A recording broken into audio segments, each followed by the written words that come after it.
It wasn't always apparent that Zach Bailey would be a part of his family's septic business, but history and heritage steered him into the career. Honestly, I didn't know this was what I wanted to do. What really kind of started making the switch for me was when I started seeing a bunch of the old family photos of our trucks and my great grandfather, my great grandfather. And it was just, there's such a legacy behind it. And it's like such an honor to be able to take it to that next generation. Now, Zach is a fifth generation member of his family's septic business. Listen in. Hey, Zach, welcome to the podcast. Thanks for joining us today. So, the big thing with you is you are the fifth generation of a family septic business. Yep. And to last 5 gens means that 5 offspring had to decide that they wanted to get into this business, which to me is impressive. So I want to know what it was like growing up at your house when apparently like your dad, your grandfather, your great grandfather, if you remember that far back, I would assume probably uncles, possibly things like that, were all involved in this family business. What did that look like when you were a kid? Yeah, I mean, I was always kind of involved in the business, whether it was just kind of hanging around at the shop, helping with some small tasks, washing portable toilets, going out on the truck with my dad or my grandfather. It was always a really big part of my life. It was always just there, and it was always like an after school special to come out to the shop. Was it a big part of your life because you wanted it to be, or because like they wanted it to be, or was it kind of a mutual thing? It was a bit of a mutual thing. I think I always enjoyed my time here. And also I was just young that I just kind of had to follow around whoever was watching me at the time. How big an outfit are you guys? Is it primarily family run, or do you have employees and things like that too? Yeah, so we have about like 10 or 11 employees, some part-time, some full-time. And right now, family-wise, my dad is the current owner, and then I am like the operations manager, general manager. You guys are relatively diversified. You're in the Reading, Pennsylvania area. You're doing installs, toilets, and service. Is that right? So we currently don't do any installs. We'll do minor repairs, so baffles, manhole risers of that nature, but mostly just septic services, grease traps, and portable toilet rentals. Okay. Inspections. Inspections too, yep. Okay. So when you're a young kid growing up in the family business and you're riding along in a truck and you're watching this happen, this is a serious question. Like, what makes you decide, like, I want to continue this tradition? Is it because it was because your family was so deep into it? Or like, did you just know you wanted to do this? Because it's not normal. It's really not. Sure, yeah. So, I mean, for the longest time when I was helping out when I was younger, it was just kind of what I did, rolling around with my dad after school and stuff like that. It wasn't until about 2 years ago that I actually fully started committing to this. During the summertime when there was no school, it was probably about the last year of high school. I came in and was washing some units. And then at that time, we had somebody that was transitioning out of a position, which was some more office admin and billing stuff. So then I filled that position. And from there, it kind of just grew into me being the operations manager. And honestly, I didn't know this was what I wanted to do. What really kind of started making the switch for me was when I started seeing a bunch of the old family photos of our trucks and my great grandfather, my great grandfather. And it was just, there's such a legacy behind it. And it's like such an honor to be able to take it to that next generation. Well, and that was kind of the root of my question. And you guys have those photos at your website, and I love nostalgic stuff. Yeah. I've always have, and I wondered if that kind of plays in the back of your head. And you're like, my family's always done this, so it's important to us, obviously. So that does shape you into this type of role. One of the things I find interesting that you talk about a lot of times in these family businesses, especially where there's succession over generations, and there's employees involved. Sometimes the employees don't like the youngsters coming in. They view it as a nepotism thing, like, well, they're only here because their dad did it or their grandfather did it. And I think it's interesting that you say, well, I started by washing toilets and I did billing and I did things like that. Have you been generally accepted by all the people who already work there, not just as somebody who's coming in because it's dad's business, because you've been involved for so long? Yeah. I mean, don't get me wrong, there's definitely sometimes you can sense a little bit of pushback from people. I'm 21 years old and I'm working with guys that are, some of them approaching 60. So, it was a little bit of an adjustment period, but I think proving myself by doing those tasks and not really just jumping in and saying like, hey, I'm your boss now, really proved that, I am working my way up like anybody else would. When you are only 21 years old and you jump into a family business like this, even though you've been submersed in it, essentially your entire life, I've got to imagine there's a lot of things you don't know until you know. Like, are you learning something new every day? We're like, oh man, didn't see that coming. Yeah, I mean, there's a lot of stuff from like the waste industry, but just stuff, businesses in general. Like I remember my first year here, I we had a really good year and I looked at my dad and I was like, wow, this was great. And he was like, yeah, now it's tax season. And I was like, well, what do you mean? Like, he's like, well, wait till the tax bill Real comes. fast. Like, oh, I didn't even think about that. Right. So it's just you always learning something. If you're not learning something, you're not doing something right. Even though this is a pretty old school business and fundamentally it hasn't changed in a long, long time. I've been in this industry about 30 years and I can say it's pretty much the same as it was then, especially how the service is done. Sure. But I think when somebody, at again in your generation, have you been able to come in and take a different look at how things either processes or marketing or any of that, are you bringing in a different perspective that maybe even your dad is like, oh, hold on. Yeah, for sure. I mean, the biggest thing was definitely the marketing side of things. Before that, it was a lot of just word of mouth and just kind of our reputation over the years. But, as I've tried to take it to the point of expanding and gaining new clientele, I really found it important that we rebranded and then would push our marketing. Well, why don't you elaborate on that? When you say rebrand, what do you mean? Did you go out and re-letter all the trucks? I mean, define that. Yeah, for sure. So what I did was first we actually created this logo here.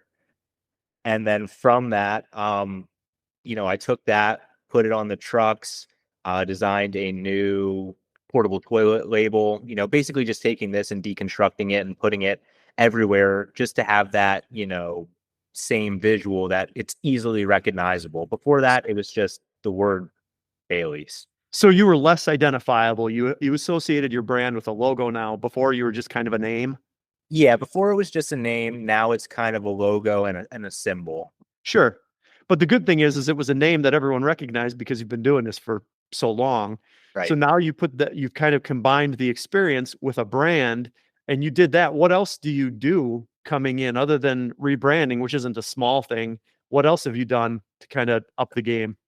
A lot of new innovation with technology, a lot of use of AI that has really helped for systemizing things in the office and just, standard operating procedures for techs, as well as just bringing in technology for the portable toilet side of the business. We actually just recently signed with Service Core. So we're currently implementing Service Core. What were you guys doing before that? Microsoft Google Sheets. Yeah. Okay. I mean, that's not that abnormal, honestly. No. Do you think that you've recognized efficiencies right off the bat by implementing some of these new technologies? 100%. It just kind of cuts out a lot of the guesswork and a lot of the manual, need to go searching for things. If I have somebody call, I don't have to search through 5 pages of spreadsheets when I can just type in their service address and find the rental right there. Sure. Do you think because of those efficiencies, you mentioned you had a really good year, kind of your first year in the business. Yeah. Are you guys cyclical based on, building, the amount of new homes going up, or like what dictates the revenue at Bailey's on an annual basis? I mean, it's honestly really dependent on a lot of different things. Construction in the area is kind of ebb and flow. Events pop up here and there. It all kind of just depends on what's going on in the county and what you can kind of capitalize on and, introduce yourself and create a good relationship. And, the during that time, like the home builders were having a really good year.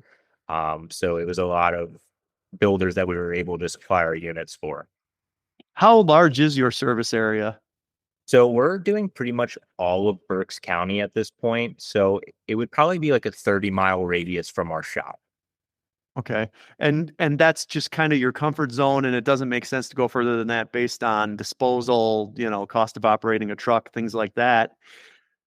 Yeah, Or I mean, it works for us. There's a lot going on in this area that, it's productive, and a lot of the work is keeping us here, which is great. The goal is to definitely push out into further areas and just to continue to service as much as we can.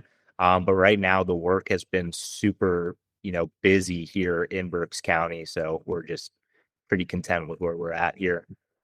rewinding a bit back to marketing, and you were talking about how you rebranded and did some things like that. Did you attack the advertising in any different way as far as like, were you guys on Google? What were you doing on social media? Things like that. Did you change anything there or? Yeah, so I started opening up a bunch of social media platforms. Instagram, and Facebook and LinkedIn were the major ones, and just wanted to start posting consistently on there to kind of gain a local following and just to really show who we are. It's not the most glamorous business, but if you can get eyes and attention, it's very big. And another big thing was organic SEO. Prior to that, we had like a really basic website that wasn't ranking at all. And just bringing in a local team that knew the area and, could help us boost that online presence was a game changer. What does the competition look like, down by you? Is there quite a bit of it so that, the organic SEO was a little bit of a game changer for you? Yeah, I mean, competition, there's a fair amount. There's some good players out here. It's keeps you on your toes, definitely. But yeah, having that organic SEO start ranking was big. I mean, I think our impressions went from 7,000 before we had put on with this new company to over 70,000 this last year. Oh, wow. Just Yeah, through organic? just through organic.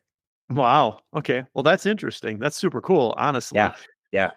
I guess when you think about that, then is there any incentive to kind of jump onto the Google localized advertising bandwagon, or you just view that as you don't need to at this point? So I definitely think it's something we're looking into in 2026. I think the route I want to go before Google Ads, just because I know it can get pretty competitive in the Google space, is maybe the Facebook route. Launching some campaigns through Facebook, I think would be more beneficial than maybe the Google ad spend. Okay. So I guess thinking about this being a fifth generation business and with how young you are, what do you see the business doing over like the next 5, 10, 15, 20 years? Start with 5. What's your vision for the business over the next 5 years? I mean, the vision for the next 5 years is I mean, even in the next year to 3 years, is just to expand the local counties. We have Chester County, Lebanon County, Lancaster County. 5 years, I want to just keep bringing on more employees, more techs, more trucks, more units. I mean, the biggest thing is just to be able to serve as many people as possible.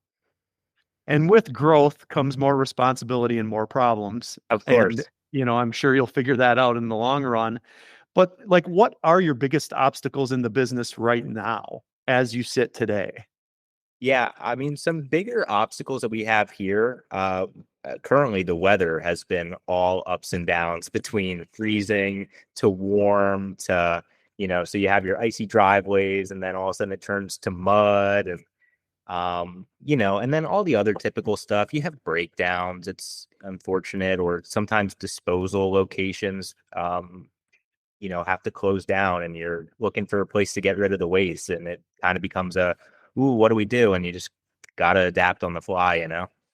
I mean, with how long you guys have been in business, none of that really can probably come as a blindside, even the weather.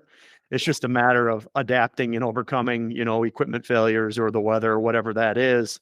100%. So the good thing is you can probably still lean on your dad, who you did say is still involved in the business. Like, what is his plan? Is he looking to get out of this anytime soon, or does he enjoy what he's doing? He enjoys what he's doing. And honestly, it's a real benefit, having my dad. He's like a built-in friend and mentor that I can reach out to anytime. I mean, we literally are an office away. Any issue that I have, he's most likely experienced it. Right. So just being able to go next door and talk with him through things, and maybe he doesn't give me the answer, but he leads me in the direction that I can figure it out myself, is just, I couldn't ask for anything better. A lot of family businesses, it's really hard to separate family from the business. Have you or him felt that? Has it strained a relationship, the father-son relationship at all? Because you can't separate, the business from being a father-son, or just because you've grown up in this culture essentially your whole life, it kind of was always that way anyway. Yeah, honestly, if I would have to say anything, it's probably strengthened our relationship. Just being able to see a different side of my dad and just how he operates, it's been super fun, and just to be able to be a part of this ride with him. Yeah, I mean, it's definitely been more beneficial than a strain, I would say. Is it something maybe where you almost maybe respect him a little bit more because you're now walking a mile in his shoes type of thing? 100%. I remember when I was a kid, going to school at 8 a.m., but the lights would always be on in the hall at 5:30, and Yeah. Dad's out to work again. And Yeah. nowadays my alarm's ringing at 4:45, 5, and I'm like, whew, man. Welcome to the real world. Yeah, right, Thanks, right. Dad, for doing all this, and I didn't even Yeah. care or appreciate it. Yeah, I mean, that's what happens when, you start to mature and get older and things like that. 100%. So as far as like, we've talked about kind of like building the business and where you see it in the future and that your dad's still hanging around for now. Is this a business where you foresee you continue to just keep it in the family, or is it something maybe you're building, for eventual acquisition, or is it just too early to talk about things like that?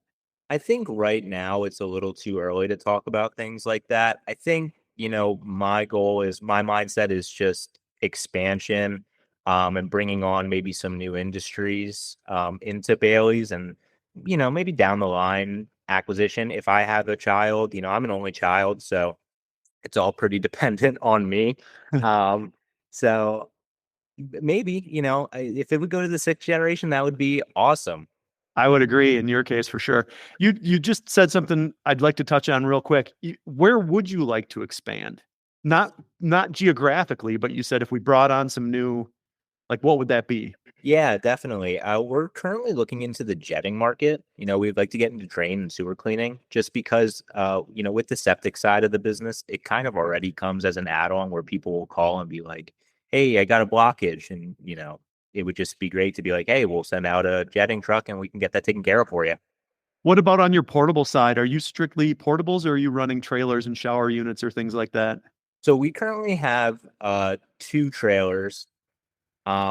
We're trying to kind of push into that market a little bit. I think it would be super beneficial. So come spring, summertime, definitely get on the marketing side of things for that, to try and get some trailer reach outs would be awesome.